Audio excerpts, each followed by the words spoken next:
I'm just waiting because recording has not been started yet. Yeah, done. Okay, so let me explain the gel electrophoresis part. There actually you will be able to tell that one student already answered this question. So now, as I already told that you have four reaction vial. Okay, four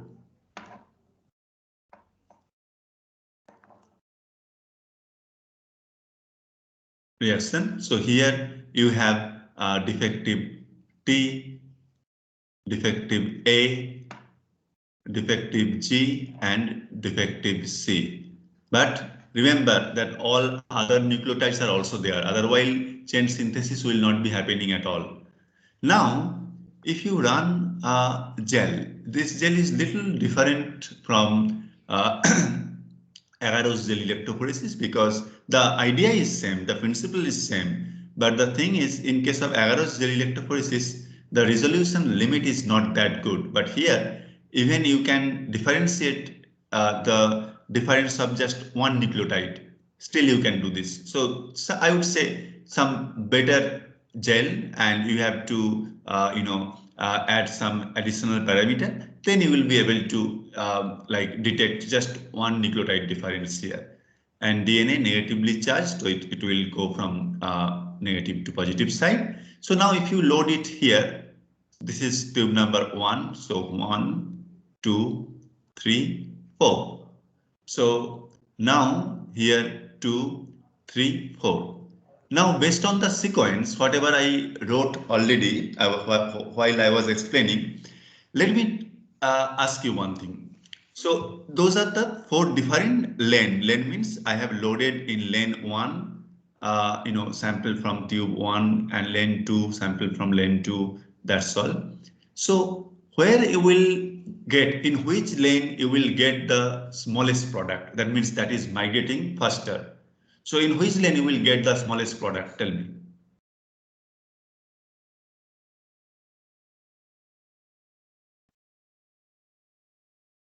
It is possible for you to answer whatever I explained. So I'm telling you now that from the reaction 1, you have loaded sample here in lane 1. From sample like tube 2 here, here you have loaded. And from sample 3 here, sample 4 here. My question is now they are migrating through the gel based on their size that you have already know, like you are aware during last class I discussed. But now I am asking that in which lane you will get the smallest product. Sir, lane 1. Yes, lane 1. Why? Tell me. You are absolutely right. Because Because sir, on the complementary chain, the first base pair will be T. So for defective it will be T star, and that will be the exactly, short. exactly. See this one will be the smallest product, right?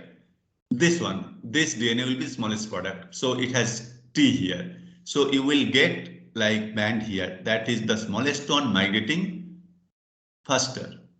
Then next you will get where you have, this one. The next one is A, defective A included here. So in tube 2, you will get this. Huh? And then next one will be, here you have G. So then in the synthesizing stand, it will be defective C. So as a result of that, C is in 4. So here. And then C here. So it will be in G. G means defective G is in tube 3. So that way it will be going on.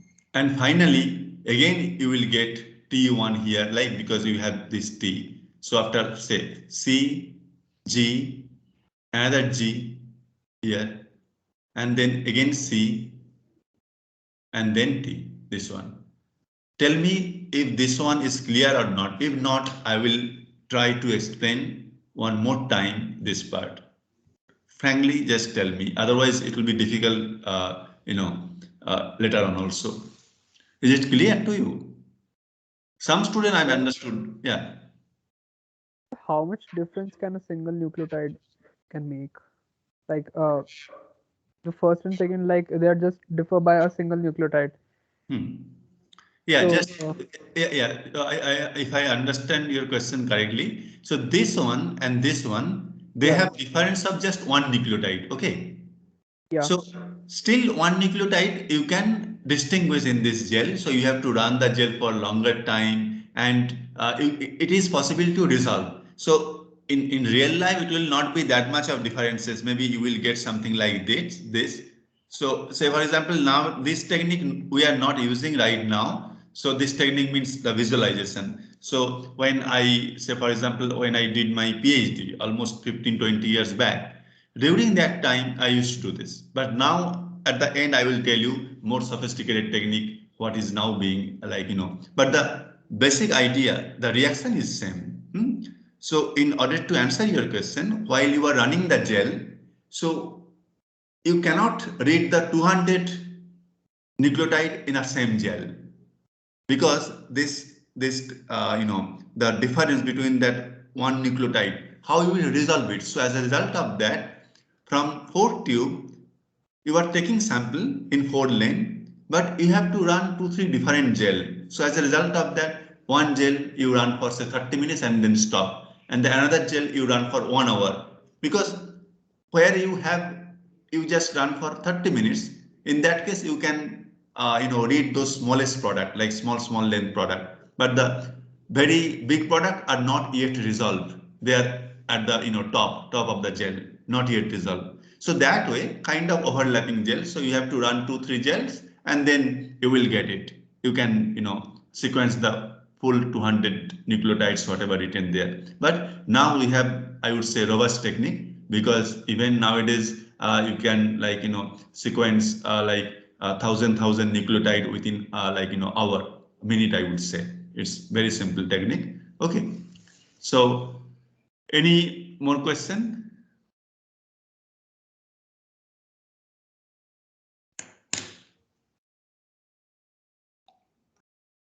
So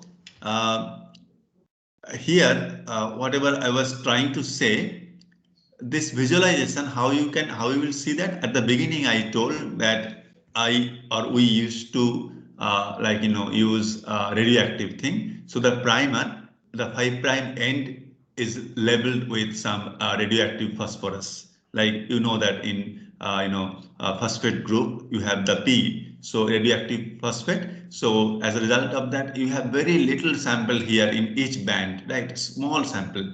You cannot see by your naked eye, even using ethidium bromide, it's not possible.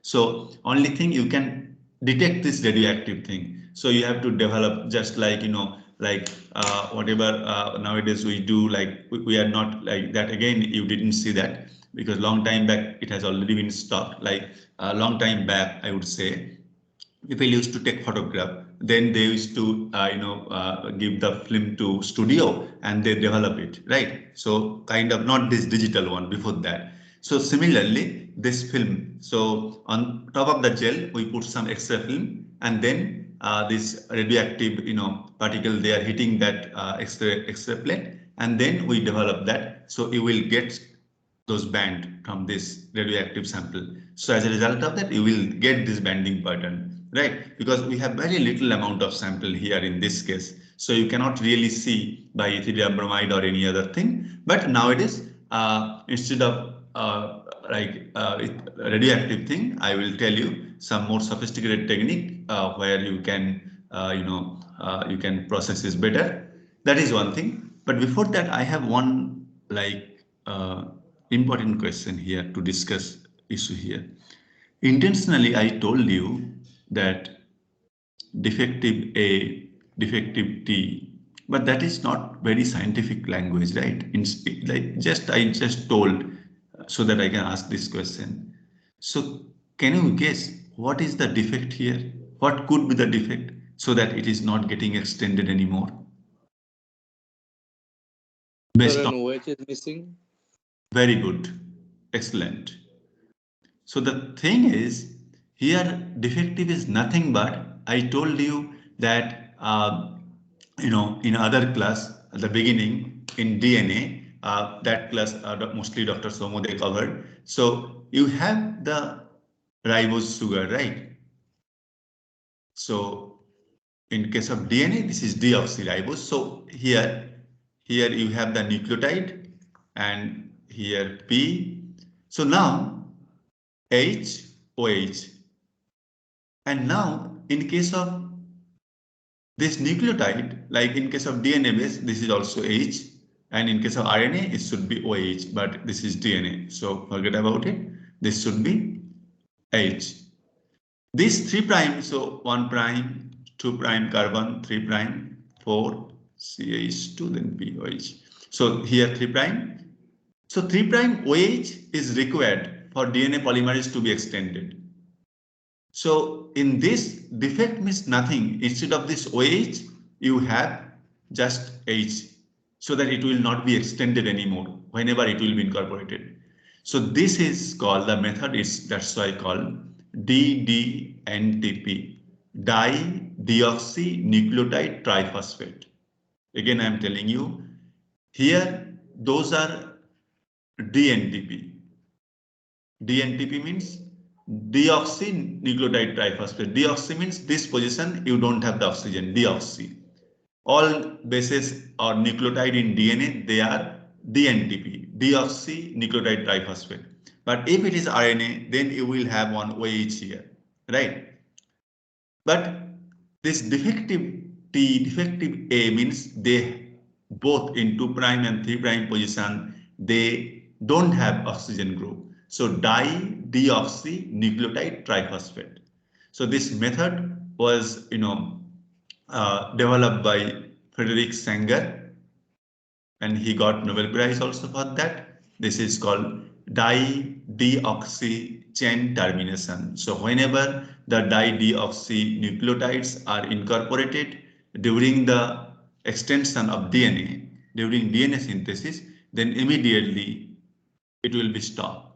Chain will be terminated. This is called dideoxy chain termination, discovered by Frederick Sanger. So I should tell you, only a few people, they got Nobel Prize twice. So Frederick Sanger, so he got Nobel Prize 2 times, both the time in chemistry. So long before this discovery, he also sequenced protein, right? So we have few biological macromolecules, right? DNA, RNA, protein, carbohydrates. So out of that, the technology to sequence, or the science behind it to sequence DNA and protein, both he discovered, okay? And he got Nobel Prize for both the time. And this is the, even as I told you, even today we use the same technique, but we modified it only. But the dideoxy chain termination, that logic is still there. Now, like why we need to modify this technique, because if you see now in current scenario where the biomedical science is going like steadily upward, I would say, even long time back when human genome sequencing started, like in order to sequence a large portion of DNA, huge amount of DNA, this gel run system is not supporting. As I told you, even to read 200 nucleotide stress, you need to run 2-3 different gel for different duration. So this is not supporting. So like big group, mostly in MIT, they actually develop even robust technique, and that is now currently being used everywhere, like all over the country. Let me discuss that.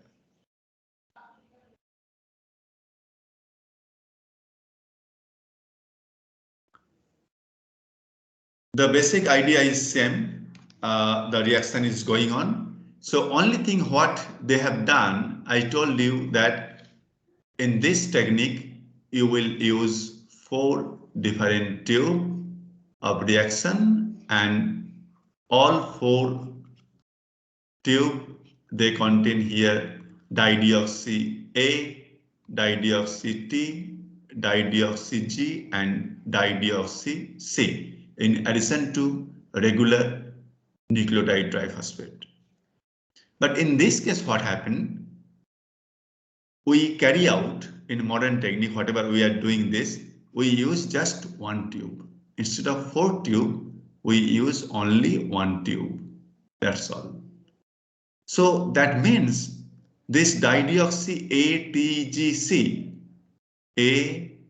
ATGC, what are like dideoxy, I'm telling you. So they are tagged with some color, some fluorophore groups are attached. So for example, if I attach red color with this A, that means at some irrelevant position where it will not create any other problem, you can add like, some fluorophore group. This is just some kind of chemistry, right?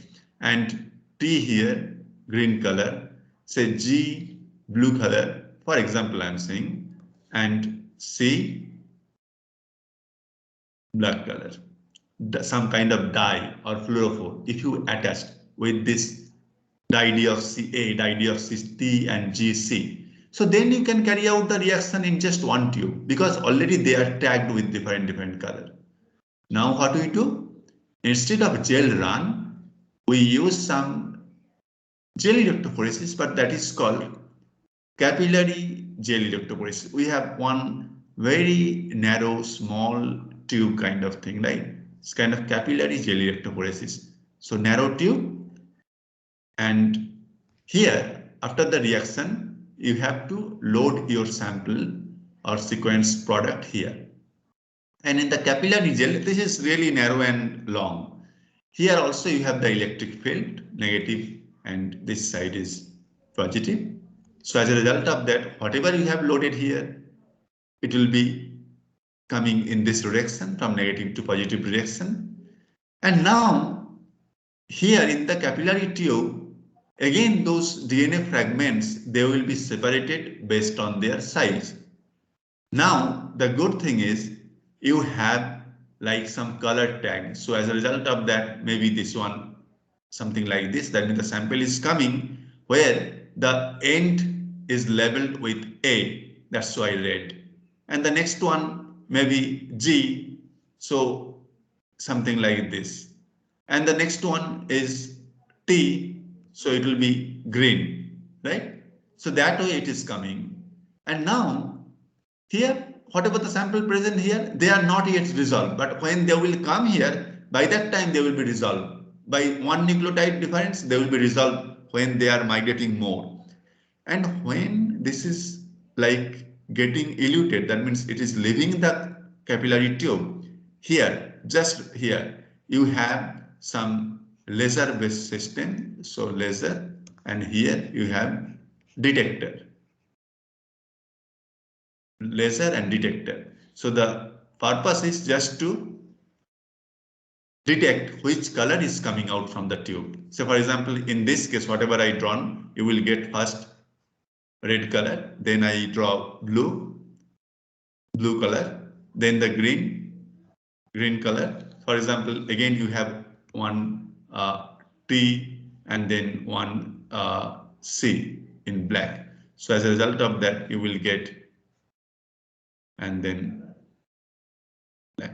So by mistake, in a third one is green actually. By mistake, I have drawn blue, but it will be green actually.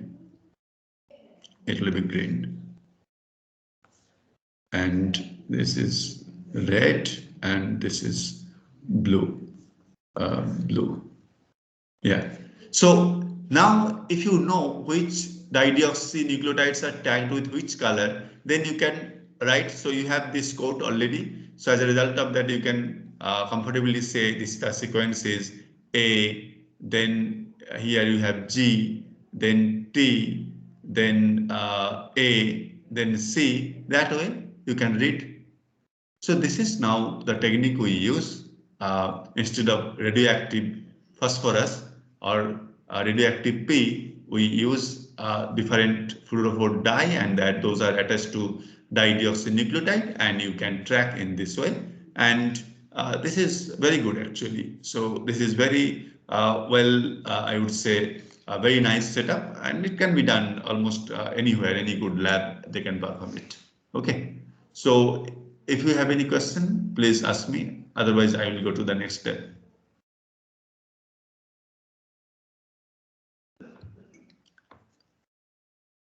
Is it clear?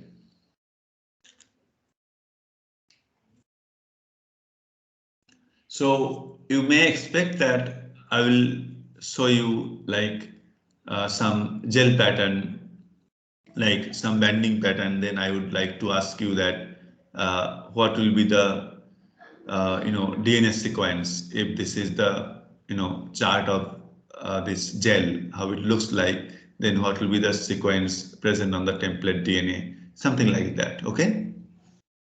But again, I'm telling you, just whatever question you have is little relevant to this discussion. You don't need to be exactly precise. Just tell me. I might not be able to answer all the question, but I would love to discuss. And if I am aware, I would like to discuss, and that might help you.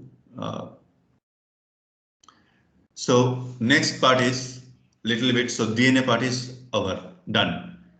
So I will take 1 minute and change the presentation. So next we will discuss about that how we process the information. I told you that genetic information is retained in DNA, right? But DNA, they are not functional molecule. They don't do function actually. That's the problem, right? So only thing you have to keep the information intact in DNA. That's all, right? So for example, if you if you need to build some model, right, and some like small part of some equipment or some kind of model, and the recipe is written in a textbook, right? But that is just written. If you follow that properly, then you can build the model, and that model itself can function. If it's a small equipment, maybe making a small motor, so you can do that. Similarly, DNA, they are not that way, not functional molecule. DNA is strictly informational molecule. So the functional molecule is protein, and to some extent RNA. So whatever the information present in DNA, we have to process that information in order to get proteins, which are the molecular machine in our body, in living system, in every life form. Proteins, they are the functional molecule. They do all sort of work in our body. It can be enzyme, it can be structural protein, it can be transporter which transport different molecule across the cell surface, but all are proteins. But how they will form, how protein looks like, what will be the behavior of the protein, how it will be built, all those informations are actually encoded in DNA, right? Only we have to decipher the information, right? And in this step where you are deciphering this information or where you are decoding this information, some intermediates are there. The intermediate is RNA, DNA to RNA, and finally RNA to protein. You will get the functional molecule. The first step, DNA to RNA, this step is called transcription. And the next step, from RNA to protein, that is called translation. Okay, let me change my slide.